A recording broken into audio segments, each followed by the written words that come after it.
Hello everyone, today we are going to discuss type 2 problem. Let me start with problem number 1. How many words can be formed by rearranging the letters of word learnis? That means यहाँ पे एक words given है learnis, इसमें जो भी given letters हैं LEARNYS, इनको हमें क्या करना है, rearrange करना है. जैसा हम लोग टाइप 1 प्रॉब्लम में करते आए हैं कि हमें कुछ डिजिट गिवन होती थी, उन डिजिट को हमें रीअरेंज करके नंबर फॉर्म करना होता था. सेम ऐसे टाइप 2 में हमें कुछ लेटर्स गिवन होंगे. वो लेटर्स यहाँ पे क्या गिवन है, लेटर्स हैं LEARNY और S. इनको हमें रीअरेंज करके वर्ड्स को फॉर्म करना है. बेसिकली हमें करना क्या है, इन लेटर्स को रीअरेंज करना है.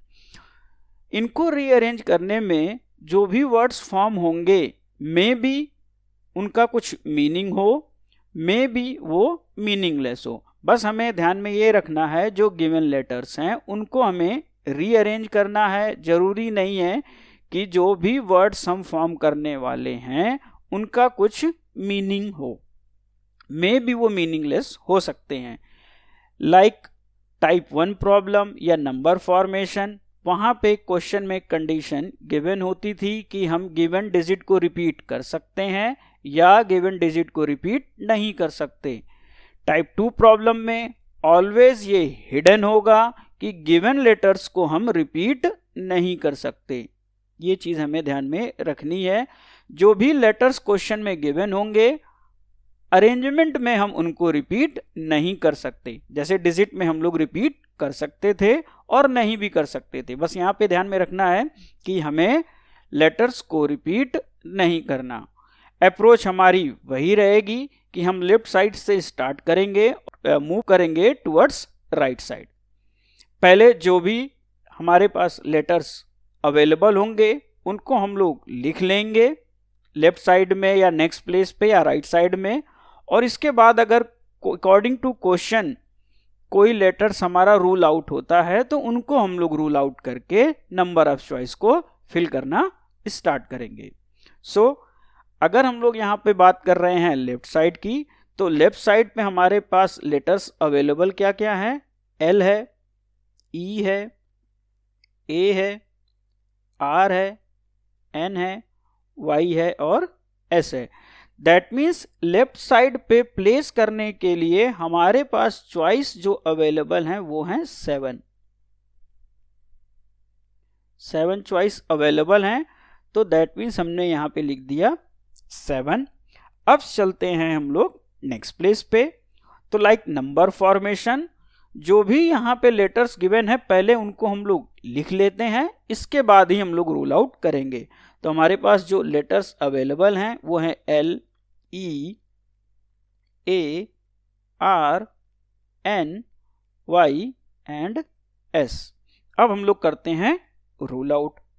सपोज लेफ्ट साइड में गिवन 7 लेटर्स में से हमने किसी एक को यूज किया होगा. सपोज हमने L को यूज कर लिया लेफ्ट साइड में, L को हमने लेफ्ट साइड में यूज कर लिया.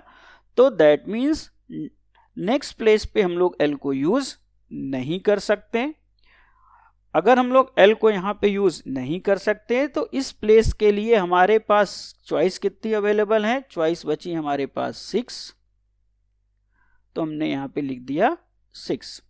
अब चलते हैं हम लोग नेक्स्ट प्लेस पे. तो नेक्स्ट प्लेस के लिए पहले जो हमारे पास लेटर्स अवेलेबल हैं उनको लिख लेते हैं LEARNY एंड S. अब करते हैं हम लोग रूल आउट. L को हम लोगों ने लेफ्ट साइड में यूज कर लिया है तो L हम यहाँ पे यूज नहीं कर सकते. सपोज यहाँ पे हमने E को यूज किया होता, इस प्लेस पे हमने E को यूज किया होता, तो हम E को यहाँ पे यूज नहीं कर सकते. तो इस प्लेस के लिए हमारे पास चॉइस कितनी अवेलेबल हो गई, चॉइस अवेलेबल हो गई 5 चॉइस हमारे पास अवेलेबल हैं. तो हमने लिख दिया 5. By same concept, same logic हम लोग यहाँ पे लिख सकते हैं 4, यहाँ लिख सकते हैं 3, यहाँ लिख सकते हैं 2 और यहाँ लिख सकते हैं 1. दैट मीन्स इसको लिख सकते हैं हम लोग 7 factorial which is equal to 5040. That means D is the correct option. अगर इस क्वेश्चन को डायरेक्टली हम लोग को फार्मूले से करना है तो फार्मूला क्या है इसके लिए?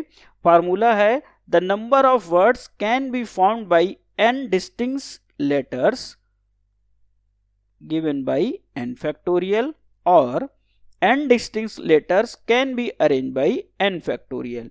That means according to question यहाँ पे letters जो given हैं distinct वो हैं 7, तो जो हमारे पास अरेंजमेंट होंगे या नंबर ऑफ वर्ड फॉर्म होंगे वो कितने हो जाएंगे हमारे 7 factorial which is equal to 5040. तो मे बी आप फार्मूले से करो, मे बी आप लॉजिक से करो, ये आपके ऊपर है। अब हम लोग चलते हैं नेक्स्ट क्वेश्चन में। नेक्स्ट क्वेश्चन में भी हमें सेम लेटर्स को रीअरेंज करना है। बस एक कंडीशन गिवन है कि जो भी हम लोग अरेंजमेंट में वर्ड फॉर्म करेंगे वो सारे के सारे वर्ड स्टार्ट होने चाहिए एल से। दैट मीन्स लेफ्ट साइड में हमारे पास कोई भी चॉइस नहीं है, लेफ्ट साइड में ऑलवेज प्लेस होने वाला है एल। दैट मीन्स जितने भी वर्ड्स हम लोग फॉर्म करेंगे उनके स्टार्टिंग में एल आना चाहिए। इसका क्या मतलब हो रहा है कि हमारे पास लेफ्ट साइड में कोई भी चॉइस अवेलेबल नहीं है, एल को हमने फिक्स किया है, तो दैट मीन्स लेफ्ट साइड में हमारे पास सिंगल चॉइस है, तो हमने यहाँ पे लिख दिया 1। अब बात करते हैं नेक्स्ट प्लेस के लिए। तो नेक्स्ट प्लेस पे जो हमारे पास लेटर्स अवेलेबल हैं पहले उनको लिख लेते हैं। वो हमारे क्या हैं? L, E, A, R, N, Y और एस। अब करते हैं रूल आउट। एल को हमने लेफ्ट साइड में ऑलरेडी यूज कर लिया है, तो एल हम यहाँ पे यूज नहीं कर सकते, तो दैट मीन्स नेक्स्ट प्लेस के लिए हमारे पास चॉइस कितनी अवेलेबल हो रही हैं? केवल 6। तो हमने यहां पे लिख दिया 6। अब चलते हैं हम लोग नेक्स्ट प्लेस पे। तो नेक्स्ट प्लेस के लिए हमारे पास जो लेटर्स अवेलेबल हैं पहले उनको लिख लें। L, E, A, R, N, Y और एस। अब करते हैं हम लोग यहां पे रूल आउट। तो अगर हम लोग यहाँ पे रूल आउट करना स्टार्ट करें तो एल को हमने लेफ्ट साइड में यूज कर लिया है, तो एल हम यहाँ पे यूज नहीं कर सकते। सपोज इस प्लेस पे हमने ई को यूज कर लिया, तो दैट मीन्स ई को हम लोग यहाँ पे यूज नहीं कर सकते। तो हमारे पास अब चॉइस कितनी बचने वाली है? चॉइस बची हमारे पास 5, तो हमने यहाँ पे 5 लिख दिया। By same concept, same logic हम यहाँ पे लिख सकते हैं 4, यहाँ लिख सकते हैं 3, यहाँ लिख सकते हैं 2, यहाँ लिख सकते हैं 1। दैट मीन्स ये होगा हमारा 6 factorial which is equal to 720। That means B is the correct option. अब अगर हम लोग इसमें डायरेक्ट फार्मूला लगाएं तो हमारा फार्मूला क्या कहता है? n माइनस के फैक्टोरियल। n क्या है? नंबर्स ऑफ गिवन लेटर्स, वो है हमारे 7। और k क्या है? k है जितने भी लेटर्स की पोजीशन हम लोग फिक्स कर रहे हैं। इस क्वेश्चन में केवल l की पोजीशन फिक्स कर रहे हैं, दैट मीन्स एक लेटर्स की पोजीशन फिक्स कर रहे हैं, तो दैट मीन्स ये हो गया 1। तो अगर हम लोग ये फार्मूला अप्लाई करें तो दैट मीन्स 7 माइनस 1 और ये हो गया हमारा फैक्टोरियल, दैट इज 6 फैक्टोरियल। तो इस क्वेश्चन को हम लोग डायरेक्टली फार्मूले से भी कर सकते हैं या with the help of concept भी कर सकते हैं। अब चलते हैं हम लोग नेक्स्ट क्वेश्चन की तरफ। नेक्स्ट क्वेश्चन हमारा क्या कहता है?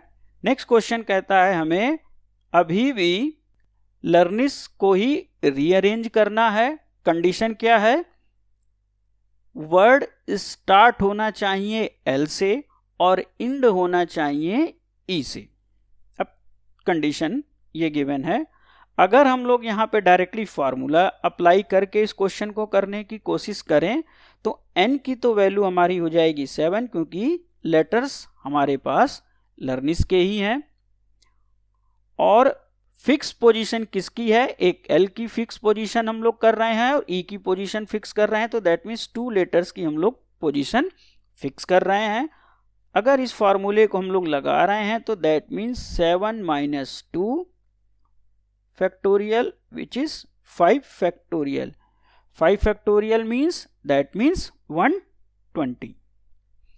अब करते हैं हम लोग बात करते हैं कॉन्सेप्ट की. तो according to question word start होना चाहिए एल से, तो हमने यहाँ पे एल लिख दिया. इंड होना चाहिए ई से, तो हमने यहाँ पे ई लिख दिया. दैट मीन्स लेफ्ट साइड और राइट साइड की पोजीशन अब फिक्स हो गई है. यहाँ के लिए हमारे पास चॉइस सिंगल सिंगल अवेलेबल है. यहाँ पे कोई दूसरे लेटर्स को हम लोग प्लेस नहीं कर सकते, तो हमने लिख दिया यहाँ पे 1, सेम एज यहाँ पे हमने लिख दिया 1. अब आते हैं हम लोग नेक्स्ट प्लेस पे. तो नेक्स्ट प्लेस पे पहले हम लोग जो लेटर्स अवेलेबल है वो लिख लेते हैं. लेटर्स हैं L, E, A, R, N, Y और एस. नेक्स्ट स्टेप में हम लोग करते हैं रूल आउट. तो हम लोग करते हैं रूल आउट. एल यहाँ पे ऑलरेडी हम लोग यूज कर चुके हैं लेफ्ट साइड में, तो एल यहाँ नहीं यूज कर सकते. ई हम लोग यूज कर चुके हैं राइट साइड में, तो ई हम लोग यहाँ पे यूज नहीं कर सकते. तो दैट मीन्स हमारे पास चॉइस कितनी अवेलेबल है, ए, आर, एन, वाई और एस. दैट मीन्स यहाँ के लिए हमारे पास चॉइस अवेलेबल हो रही हैं केवल 5, only 5. So we can write 5 here. अब चलते हैं हम लोग अपने नेक्स्ट प्लेस पे. तो पहले गिवन लेटर्स को लिख लेते हैं, इसके बाद हम लोग करेंगे रूल आउट. तो गिवन लेटर्स हैं L, E, A, R, N, Y और एस. अब करते हैं हम लोग रूल आउट. एल हम लोग लेफ्ट साइड में यूज कर चुके हैं, तो एल हम यहाँ पे यूज नहीं कर सकते. ई हमने राइट साइड में यूज किया है, तो ई को नहीं कर सकते. सपोज यहाँ पे हमने यूज किया होता ए को, आप किसी को भी यूज कर सकते हो. सपोज हमने ए को यूज किया होता तो हम ए को यहां यूज नहीं कर सकते. दैट मीन्स इस प्लेस के लिए हमारे पास चॉइस अवेलेबल कितनी होंगी, only 4 choices. So we can write 4 here. By same concept, same logic, यहां पे हम लोग लिख सकते हैं 3, यहां लिख सकते हैं 2, यहां लिख सकते हैं 1. दैट मीन्स जो हमारे पास नंबर ऑफ वर्ड्स फॉर्म होने वाले हैं वो कितने होने वाले हैं, 5 into 4 into 3 into 2 into 1 which is equal to 5 factorial. 5 factorial means 120. That means A is the correct option. अब चलते हैं हम लोग नेक्स्ट क्वेश्चन की तरफ. नेक्स्ट क्वेश्चन हमारा क्या कहता है, नेक्स्ट क्वेश्चन कहता है how many words starting with L but not and with E can be formed by rearranging the letters of words.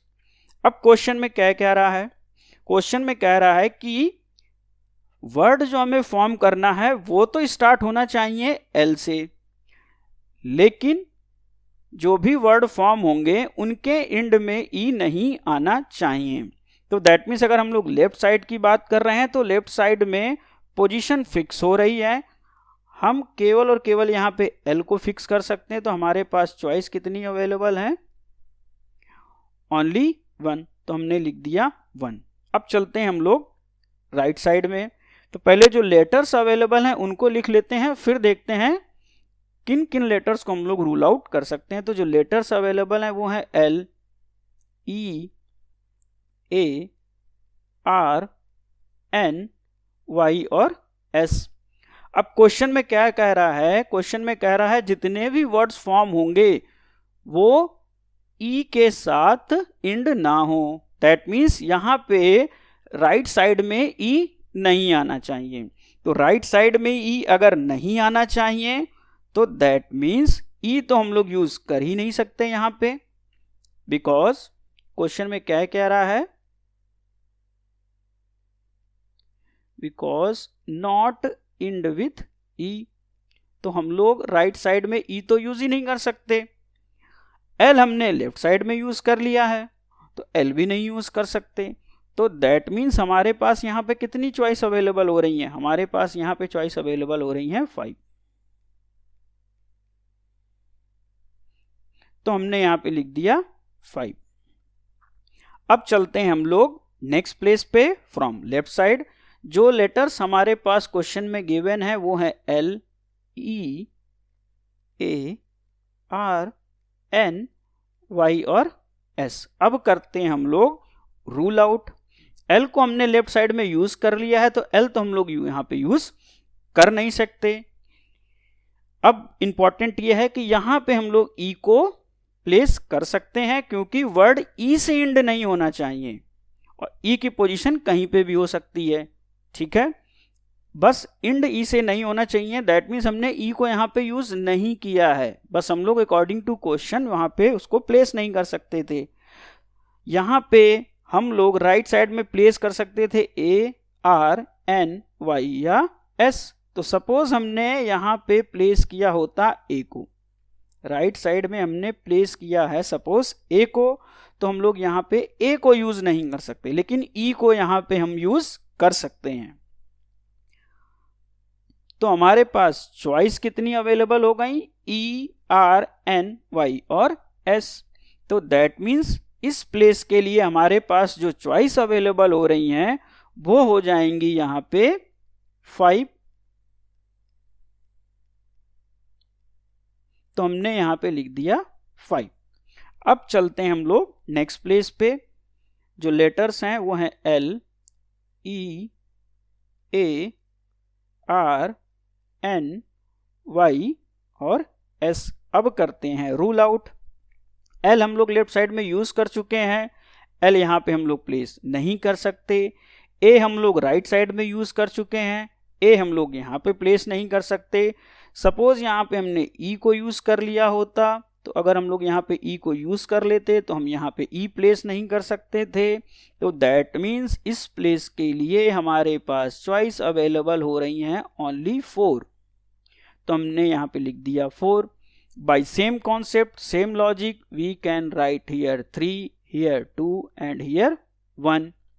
So total number of words can be formed are 5 into 5 into 4 into 3 into 2 into 1, which is equal to 600.